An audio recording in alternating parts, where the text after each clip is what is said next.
요한복음 11장 1절로 4절까지의 말씀을 다 함께 봉독하도록 하겠습니다.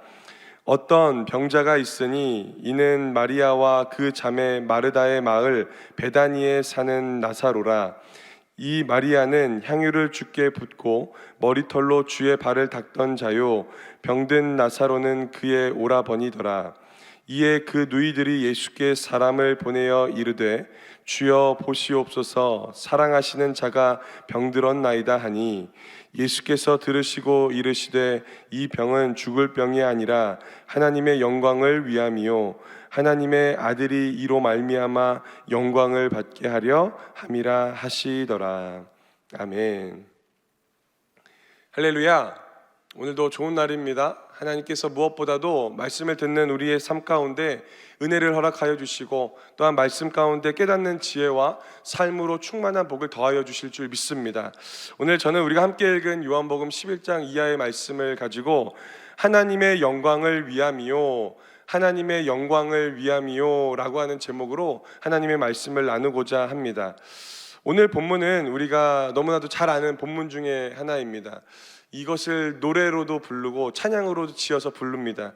죽은 나사로가 살아났다네 라고 하는 찬양까지 지어 부르는 우리에게 굉장히 익숙한 본문의 말씀입니다. 그런데 오늘 이 본문은요, 특징이 한 가지가 있습니다. 공관복음, 마태, 마가, 누가복음에는 등장하지 않는 요한복음에서만 다루고 있는 본문이라는 것입니다. 요한복음에는요 2장에서부터 12장까지 7가지의 기적에 대한 이야기를 다루고 있습니다. 첫 번째 기적은 어떤 겁니까? 우리가 잘 알고 있는 요한복음 2장에 나와 있는 가나의 혼인잔치에서 예수님께서 물을 포도주로 바꿔주는 그 기적으로 시작해서 오늘 우리가 본문으로 살펴보고 있는 이 나사로 사건, 나사로의 죽음과 부활의 이야기를 다루고 있는 것입니다. 특별히 완전수라고 말하고 있는 이 7번째 기적인 이 나사로에 관한 이야기는 오늘 우리 삶 가운데 굉장히 중요한 메시지를 부어주고 있는 것입니다.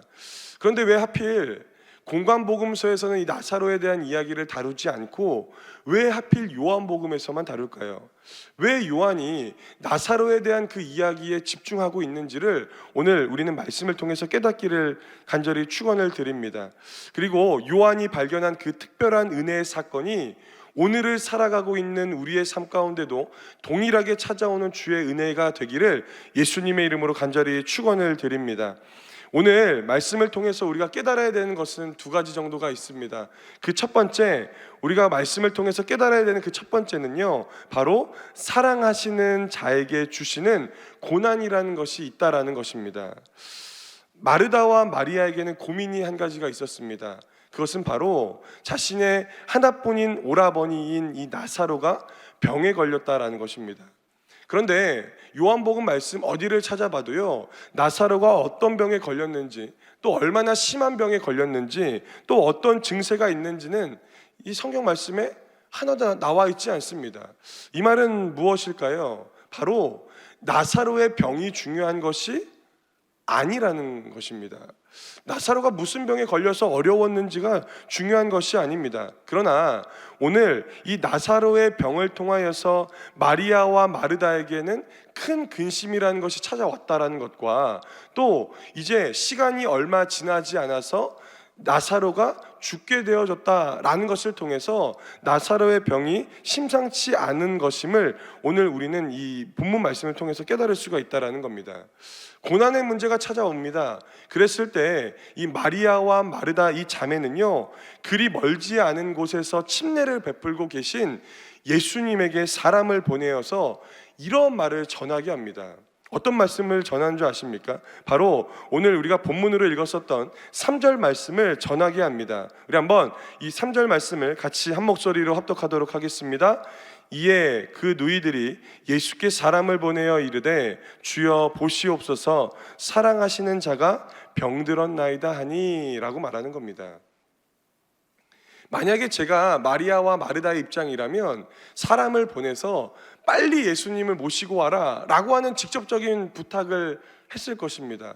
그런데 오늘 마리아와 마르다가 보낸 그 사람은 예수님에게 어떤 것을 이야기합니까?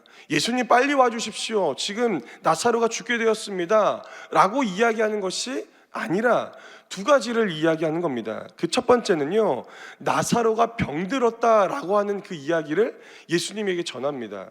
그리고 또 다른 한 가지는요, 바로 그 병든 사람, 그 나사로가 예수님께서 사랑하시는 자입니다 라고 이야기를 하는 거예요. 오늘 이 본문의 말씀을 통해서 우리가 깨달아야 되는 것이 있습니다. 그것은 바로 나사로가 예수님의 사랑을 받은 자라는 것을 깨달아야 한다는 것이죠. 오늘 우리 삶 가운데도 필요한 것이 바로 그것 아닙니까? 예수님의 사랑을 받는 자, 나사로와 같이 예수님의 그 사랑을 충만하게 받는 사람들이 오늘 우리의 삶의 모습이 되어져야 할 줄 믿습니다. 오늘 읽지는 않았지만 5절 말씀에도 이와 같은 똑같은 이야기를 하고 계시는데 우리 한번 같이 한 목소리로 합독하도록 하겠습니다. 예수께서 본래 마르다와 그 동생과 나사로를 사랑하시더니 라고 이야기합니다. 예수님께서 그 가정을 굉장히 사랑한 거예요. 그러니까 틀림없는 사실은요, 지금 나사로뿐만 아니라 마리아와 마르다까지도 그 온 가족을 예수님께서 사랑해 주셨다라는 겁니다. 그래서 오늘 마리아와 마르다는요, 예수님께 빨리 와주십시오 라고 하는 그 간청보다는 예수님께서 사랑하시는 그 나사로의 병듦을 이야기하고 있는 거예요. 왜요? 예수님의 사랑을 그들은 의심하지 않았기 때문이라는 겁니다. 물론 나사로는 병에 걸려서 어려운 시간을 보내고 있습니다. 그러나 예수님께서 나사로를 사랑하시고 예수님께서 우리 가정을 사랑하신다라는 그 믿음의 고백, 예수님의 사랑만큼은 그 자매들의 삶 가운데 흔들리지 않았다라는 것이죠. 오늘 우리 삶 가운데도 이와 같은 은혜가 있어야 되는 것입니다. 예수님께서 더 특별한 사랑을 주신 그 가정에도 이해하기 어렵고 그리고 또 납득하기 어려운 고난이 주어졌다라는 것입니다. 이것이 바로 우리의 삶과도 비슷한 것입니다. 하나님은요, 사랑하시는 자에게도 고난을 주십니다. 우리는 세상 가운데 믿음을 지켜나가는 이 그리스도인이라고 하는 삶을 살아내고 있습니다. 그리고 예수님의 사랑을 충만하게 받으며 살아갑니다. 그러나 이러한 사랑 때문에, 이러한 믿음 때문에 내 삶 가운데 고난이 오면 속수무책으로 쓰러질 때가 있다는 것이죠. 왜냐하면 나에게 찾아오는 이 고난의 문제를 이해하지 못하는 겁니다. 납득해내지 못하고 스스로 해결할 수 없기 때문에 그렇게 살아갈 때가 있다는 것입니다. 그렇기 때문에 오늘 우리가 해야 하는 고난의 태도가 한 가지가 있습니다. 그것은 무엇이냐면 그 고난이 무엇인가, 내가 죄를 지었기 때문에, 내가 부족하기 때문에 찾아오는 고난이라고만 여기지 않는 그 모습들이 우리 가운데 필요하다라는 겁니다. 왜 하나님께서 우리 가운데 내가 예수를 잘 믿고 예수님도 나를 사랑하시는 것 같은데 왜 나의 삶 가운데 고난을 주십니까? 우리의 삶을 면밀하게 살펴보면 우리의 신앙이 성장하는 때가 있어요. 그것은 바로 고난입니다. 문제가 찾아오고 어려움이 찾아왔을 때에 오늘 우리는요, 주님을 더욱더 바라보게 되는 것이고 또 그 고난과 어려움과 역경 가운데서 내 믿음이 성장하고 있는 것을 오늘 우리는 우리의 삶을 통해서도 볼 수가 있는 것이죠. 고난이 찾아오고 문제가 나를 집어삼킬 때에 우리가 하나님의 은혜를 더욱더 붙잡을 수 있는 것 또한 이것이 고난이 주는 그 유익임을 오늘 우리는 잘 알고 있습니다.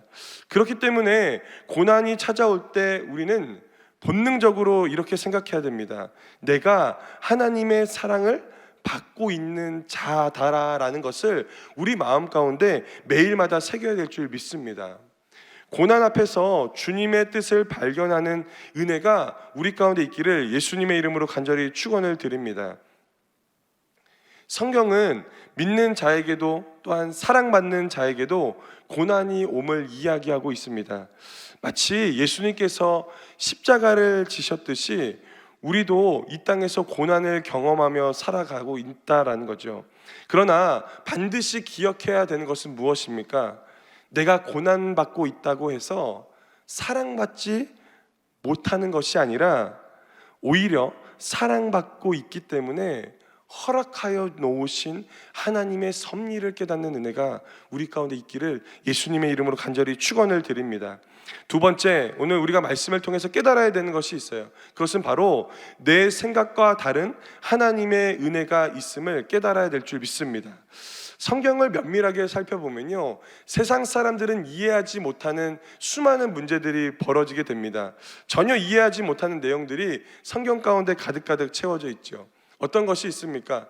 세상의 가치로 보면은 내가 높아지기 위해서는 어떤 방법을 통해서도 내가 높아지는 것을 추구하라고 이야기합니다. 그런데 성경은 무엇이라고 이야기합니까? 내가 높아지기 위해서는 낮아지라고 이야기합니다. 왼뺨을 맞으면 오른뺨도 돌려대라고 이야기하고요, 속옷을 가져가겠다고 하면 겉옷까지 벗어주라고 이야기합니다. 여기까지만 있습니까? 아니죠. 우리가 가장 어려워하는 내용도 있습니다. 원수를요, 사랑하래요. 그리고 나를 박해하는 자를 위해서 무엇하라고 이야기합니까? 기도하라고 합니다. 여러분, 세상의 가치로 봤을 때는 전혀 납득되지 않고 이해되지 않는 내용들 투성입니다. 오늘 본문 내용을 봐서도요, 마찬가지입니다.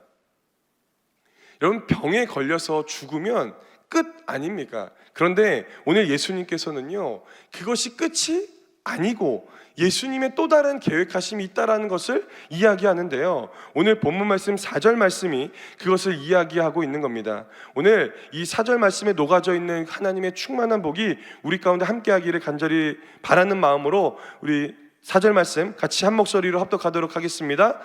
예수께서 들으시고 이르시되 이 병은 죽을 병이 아니라 하나님의 영광을 위함이요 하나님의 아들이 이로 말미암아 영광을 받게 하려 함이라 하시더라.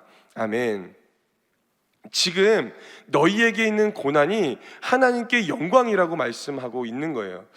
그런데 지금 이 마리아와 마르다는 죽을 듯한 어려움을 보내고 있는 것 아닙니까? 그런데 예수님께서는 뭐라고 이야기하십니까?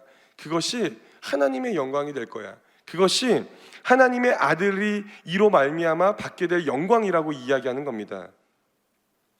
예수님께서 말씀하시는 것과 마리아와 마르다가 이해하는 것이 완전히 다름을 우리는 볼 수가 있는 거죠.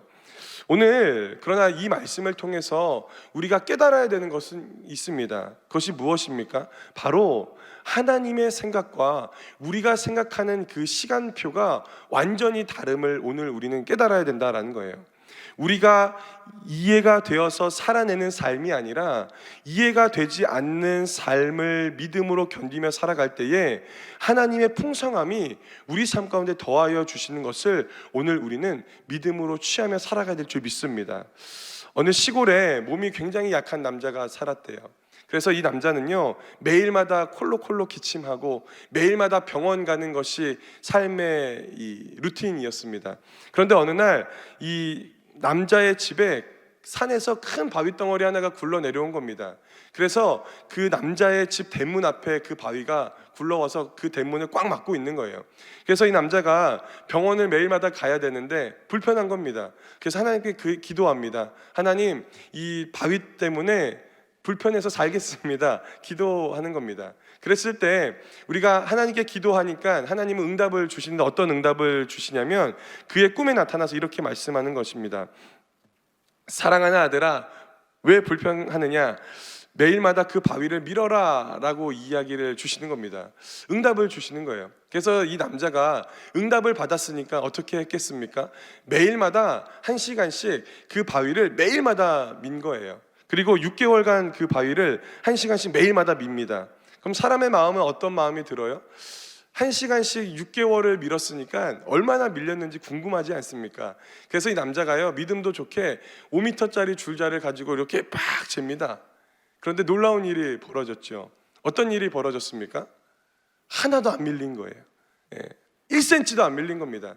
그래서 이 남자가 하나님께 또 따졌대요. 하나님, 어떻게 밀라고 해서 밀었는데 어떻게 하나도 안 밀리게 놔두십니까? 라고 하나님께 원망 섞인 기도를 했다는 것이죠. 그랬을 때 하나님께서 이런 말씀을 하는데 어떤 말씀을 하시냐면 이렇게 말씀하십니다.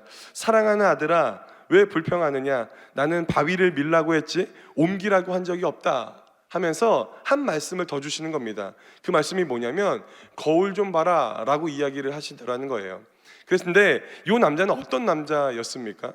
매일마다 콜록콜록 기침하고 매일마다 병원 가는 게 이 삶의 루틴이었던 이 남자 아니었습니까? 그런데 그 거울 앞에 서 있는 남자는요, 기침도 멈춰진 남자고 근육질의 남자로 바뀌어졌다라는 거죠. 이 말씀을 통해, 이 예화를 통해서 우리가 깨달을 수 있는 것은 무엇입니까? 우리는 매일마다 내 삶의 앞을 막고 있는 이 바위와 같은 문제를 바라보면서 매일마다 그 바위를 집중합니다. 문제에 집중하며 살아갑니다. 그래서 하나님이 주시는 은혜가 나에게 있음에도 불구하고 그 문제 때문에 나와 함께 하시는 그 하나님의 은혜를 누리며 살아가지를 못하고 있는 것을 오늘 우리의 삶을 볼 수가 있다는 거예요.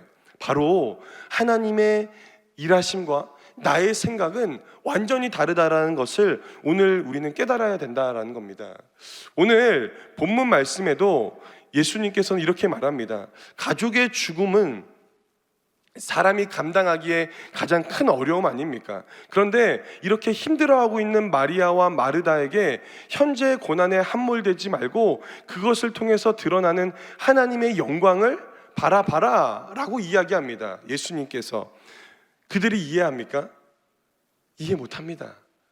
만약에 예수님께서 고난 가운데 있는 우리에게 이와 같은 말씀을 하면 우리는 이해할까요? 이해 못합니다. 그런데 하나님은요, 이와 같은 우리가 이해하지 못하고 납득하지 못하는 그 일을 통하여서 우리 삶 가운데 은혜를 베푸시는 하나님일 줄 믿습니다. 이 마리아와 마르다가요, 사람을 보내서 예수님에게 그의 상황을 이야기합니다. 그런데 예수님의 대답이 굉장히 난해합니다. 오늘 본문으로 읽지 않았지만 6절 말씀에 보면요, 예수님이 그 이야기를 듣고 행하신 것이 있어요. 그것은 뭐냐면 바로 이틀을 그곳에서 더 유하시고 라고 이야기합니다. 아니, 지금 한시가 급한 상황 가운데서 예수님께서는 그곳에서 무려 이틀이나 머물러 계셨다라고 이야기합니다. 마리아와 마르다의 심정이 어떻을까요? 속이 탈 것 같아요.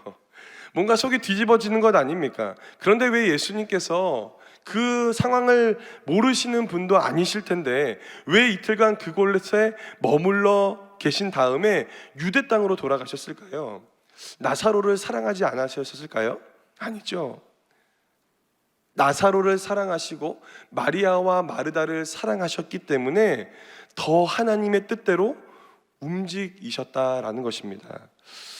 연약하고 부족한 인간들은요, 이것이 하나님의 부재, 없다, 하나님의 침묵으로 생각할 때가 있습니다. 그러나 이것은 하나님의 없음이 아니라 하나님이 계시기에 가능한 일임을 오늘 우리는 깨달아야 된다는 거예요. 예수님이 마리아와 마르다를 사랑하시기에 그들의 기도를 들어주셔야 하는 것이 맞는 것이 아니라 그들을 사랑하시기 때문에 그들에게 맞는 하나님의 뜻을 구하여 움직이는 것이 옳은 것임을 오늘 우리는 깨달아야 될 줄 믿습니다. 여기에 우리의 삶을 한번 접목해 볼까요? 우리는 아픈 몸을 낫게 해달라고 하나님께 기도합니다. 하나님께 내 자녀가 잘 되기를 위해서 기도합니다. 하나님, 내 자녀가 좋은 직장에 들어가 달라고 기도합니다. 그리고 하나님 앞에 내 재정의 문제를 풀어달라고 기도합니다.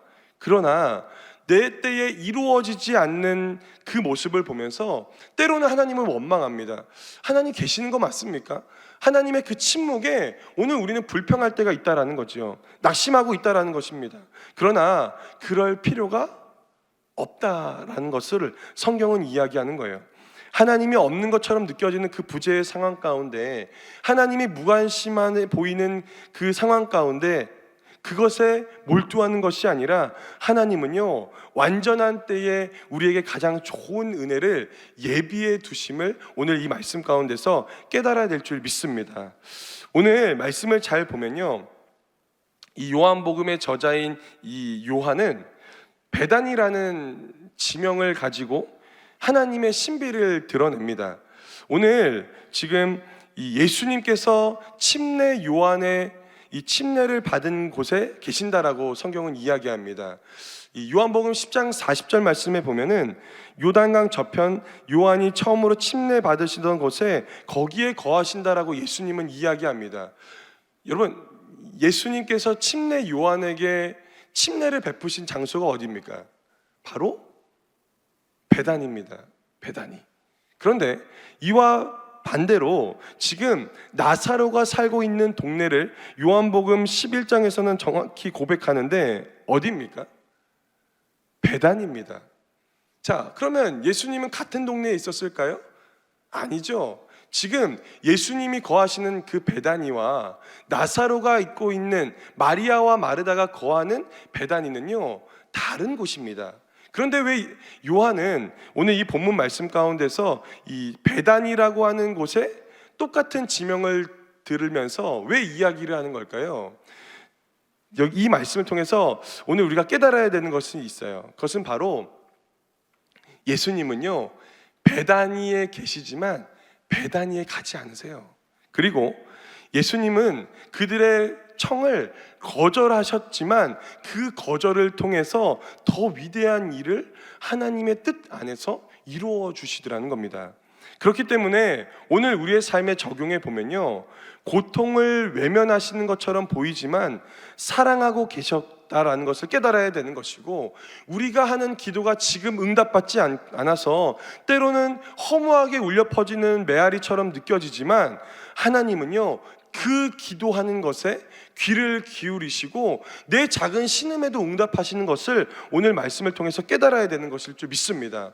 여러분, 이것이 바로 요한복음에서 말씀하고자 하는 그 예수님의 은혜라는 것입니다. 그렇기 때문에 우리의 기도와 믿음은요, 하나도 헛된 것이 없어요. 공허한 것이 없고 메아리아와 같이 아무 별 볼 일 없는 것이 우리의 믿음 생활이라고 할 수가 있는 겁니다. 지금 이루어지지 않는다고 해서 낙심할 것이 없는 것은 하나님께서 완벽하신 때에 하나님의 뜻을 이루어 주시기 때문일 줄 믿습니다. 이를 믿는 은혜가 넘쳐나기를 예수님의 이름으로 간절히 축원을 드립니다. 오늘 우리 삶 가운데 하나님께서 베풀어 주시는, 특별히 우리가 너무나도 잘 알고 있는 이 나사로의 본문을 통해서 우리가 깨달을 수 있는 것은 무엇입니까? 바로 사랑하는 자, 예수님께 사랑받는 자에게 찾아오는 그 고난의 이야기를 하시면서 베다니 가운데서 낙심하고 있는 그 마리아와 마르다의 삶 가운데 또 다른 베다니에서 예수님의 그 중보를 깨달아야 된다라는 거예요. 예수님의 침묵은 없고 예수님의 무관심은 없고 예수님의 부재는 없다라는 것을 깨닫는 것, 그것이 바로 우리의 신앙생활이 되어져야 한다는 것을 오늘 이 본문의 말씀을 통해서 깨달아야 될 줄 믿습니다. 오늘 말씀을 정리하면서 저는 한 가지 부탁드리고 싶은 것이 있습니다. 하나님은요, 여러분의 기도를 경청하고 계십니다. 그리고 내가 때로는 하나님 왜 내 기도를 들어주지 않으십니까? 라고 하는 원망 섞인 그 고백까지도 오늘 하나님께서는 듣고 계십니다. 그랬을 때 매일마다 내 기도에 응답받지 않는 하나님을 원망하고 불평하며 살아가는 삶이 아니라 내 삶 가운데 찾아오시는 하나님의 은혜, 내 삶이 베다니이지만 또 다른 베다니 가운데서 내 삶의 그 고백을 듣고 계시는 하나님의 은혜를 깨닫는 은혜가 있기를 예수님의 이름으로 축원을 드립니다. 오늘 그와 같은 믿음을 소유하시기를 간절히 축원을 드립니다. 하나님은요, 우리 삶 가운데 그와 같은 모습대로 살아가기를 원하시는 거예요. 그렇기 때문에 공허함이 없기를 바랍니다. 그렇기 때문에 내 삶 가운데 흔들리는 모습이 아니라 더욱더 주님 앞에 나아가는 귀한 은혜를 소유하는 그 복이 우리 가운데 함께하기를 예수님의 이름으로 축원을 드립니다. 오늘 하루를 살아갈 때에 우리 삶 가운데 내 삶이 베다니에 있지만 또 다른 베다니에서 나를 위해서 기도해 주시는 그 예수님의 은혜를 붙드시는 은혜가 있기를 예수님의 이름으로 축원합니다. 축원합니다. 기도하겠습니다. 사랑과 은혜가 충만하신 좋으신 아버지 하나님 감사합니다. 오늘 우리의 삶 가운데 예수를 믿는 믿음을 허락하여 주시고 예수를 따르며 살아갈 수 있도록 함께 하심에 감사합니다. 하나님, 때로는 내가 사랑받는 자임을 알매도 불구하고 그 고난 때문에 하나님께 원망하고 불평할 때가 있습니다. 그러나 오늘 이 말씀을 통해서 깨달은 것, 또 다른 베다니에 있는 마리아와 마르다를 위해서 기도하셨던 그 예수님의 은혜가 오늘 우리의 삶 가운데도 있기를 간절히 원하는 그 마음으로 기도하기를 원하오니 원망과 불평과 근심과 걱정들이 예수 이름을 떠나가게 하여 주시고 믿는 믿음 안에서 날마다 승리함으로 살아갈 수 있도록 복의 복으로 축복하여 주시옵소서.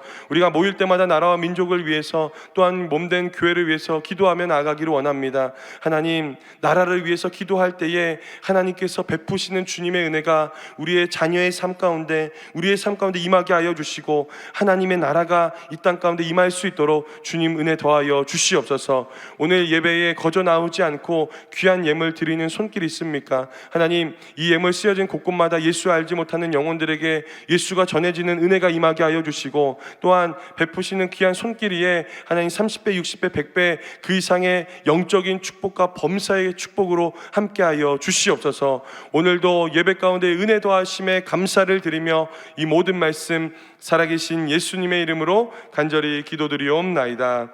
아멘. 하늘에 계신 우리 아버지여, 이름이 거룩히 여김을 받으시오며 나라가 임하시오며 뜻이 하늘에서 이루어진 것 같이 땅에서도 이루어지이다. 오늘 우리에게 일용할 양식을 주시옵고 우리가 우리에게 죄 지은 자를 사하여 준 것 같이 우리의 죄를 사하여 주시옵고 우리를 시험에 들게 하지 마시옵고 다만 악에서 구하시옵소서. 나라와 권세와 영광이 아버지께 영원히 있사옵나이다. 아멘. 할렐루야. 우리 함께 영광의 박수 올려드립니다. 이 시간 기도하는 시간입니다. 나라와 민족을 위해서 기도해 주시고 무엇보다도 여의도 순복음 교회와 이영훈 대표총회장 목사님의 사역과 건강을 위해서 기도해 주시고 우리 여의도 순복음 분당교회와 황선우 담임 목사님의 목회 사역과 또 건강을 위해서 기도해 주시길 바랍니다. 또한 우리 교회의 재직들과 주의 종들 또한 파송한 귀한 선교사님들에게 큰 은혜가 임하게 달라고 기도해 주시고 또한 우리가 가지고 나왔던 모든 기도의 제목들 주님께 다 내어 맡길 때에 하나님이 풀어주셔서 하나님이 응답이 임하는 귀한 시간 되어지게 해달라고 오늘 시간 말씀을 생각하면서 주여 3번 간절히 부르며 통성으로 기도합니다. 주여, 주여, 주여.